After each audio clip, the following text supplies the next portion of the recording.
Welcome to The Explainer. Today we are diving into a topic that, it sounds a little corporate, a little complex, but it is absolutely essential for any business trying to win today.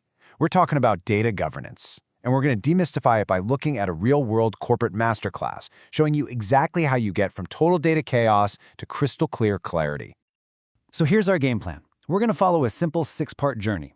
First, we'll look at the problem, why data gets so messy. Then, we'll unpack the solution and meet the actual people who make it happen. We'll even walk through a crisis scenario to see it in action, check out the implementation plan, and wrap it all up with why this should matter to you, no matter what your job title is.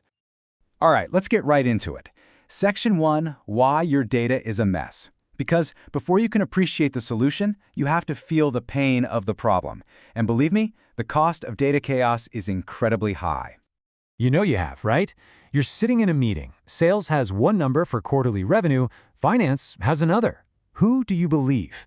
It's that classic moment of confusion, and it's more than just annoying. It leads to terrible decisions, it wastes a ton of time, and it completely erodes any trust you might have in the very information you need to do your job. It's a huge problem.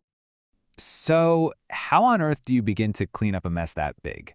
Well, you can't just wing it. You need a plan, a master plan. And that brings us to Section 2, the Data Governance Blueprint. This is the playbook for bringing order to all that chaos. Okay, I know, that definition looks a little dense, but think of it this way. Data governance is basically the city plan for all of your company's data.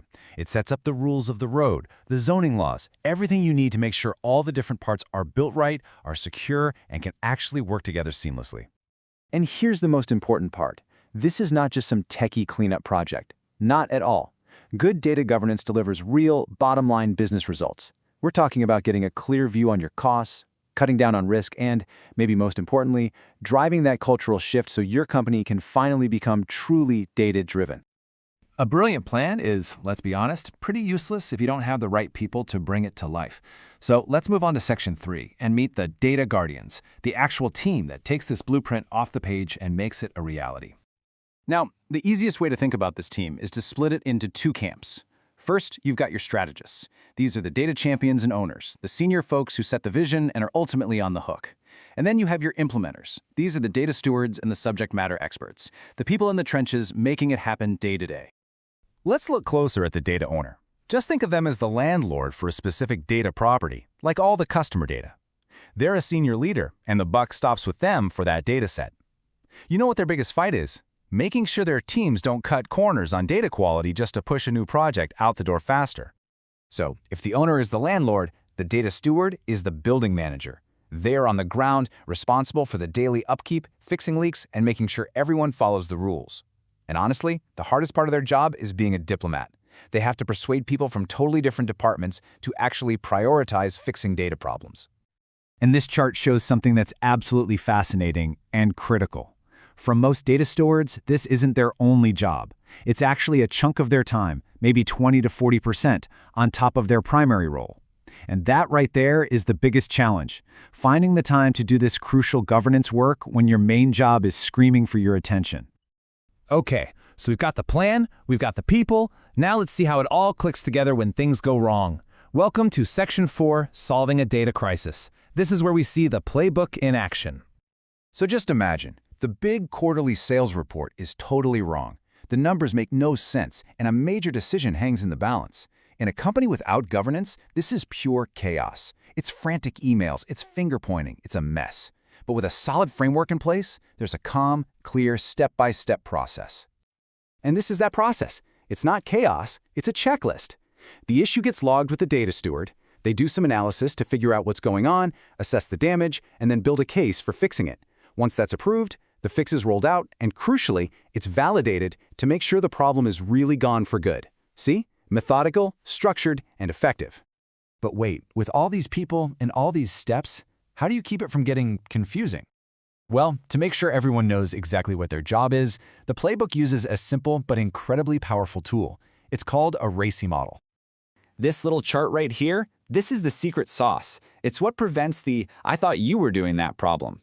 RACI stands for responsible, accountable, consulted, and informed.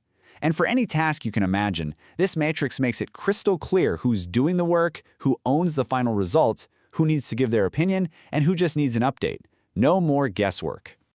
Let's break that down real quick. First up, R is for responsible. This is the doer. It's the person or people actually rolling up their sleeves and getting the task done. Simple as that. Next, A is for accountable. This is the person where the buck stops here. They own the final outcome. And there is one single non-negotiable rule. You can only have one A per task. If you have two people accountable, you really have no one. C is for consulted. Think of these as your in-the-loop experts. You have to go to them and get their input before you act. It's a two-way street. You ask, they advise. The trick is to get their wisdom without getting bogged down in endless meetings. And finally, I is for informed. These are the folks you keep in the picture. You let them know what happened after a decision has been made. It's a one-way communication, like a memo or a status update. It's all about keeping people in the know without creating unnecessary noise.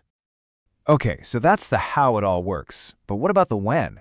Let's get into Section 5, from plan to action, and take a look at the actual implementation roadmap. As you can see pretty clearly, this is not something you just knock out over a weekend. It's a thoughtful, phased rollout. You start with the foundation, getting your leadership bought in. Then you design the actual framework. Then you move to operationalization, bringing those stewards online. And from then on, you're in a cycle of continuous improvement, always getting better. And how do you know if it's even working? Well, success isn't just a vibe. It's tracked with hard numbers. You're looking at things like the % improvement in data accuracy, how much faster you're fixing problems, and the big one, the real business impact, like reducing costs or making key decisions way faster. And that brings us to our final and maybe our most important section. Why does any of this matter to you? What's the big takeaway if you're not a data person? You know, this quote from the source material just nails it. Everyone is a data stakeholder. Think about it. You use data every single day to make choices. Understanding how this all works empowers you. It gives you the language to ask for better data, the confidence to call out bad data when you see it, and the ability to be part of making smarter decisions in whatever you do. So I want to leave you with this final thought. If the data in your organization could answer one question for you with 100% perfect accuracy, what would that question be? Who are our most profitable customers? What's our biggest hidden risk? Whatever it is, having good data governance is the only thing that makes answering that question even possible. It's what turns data from a messy liability into your organization's most powerful asset.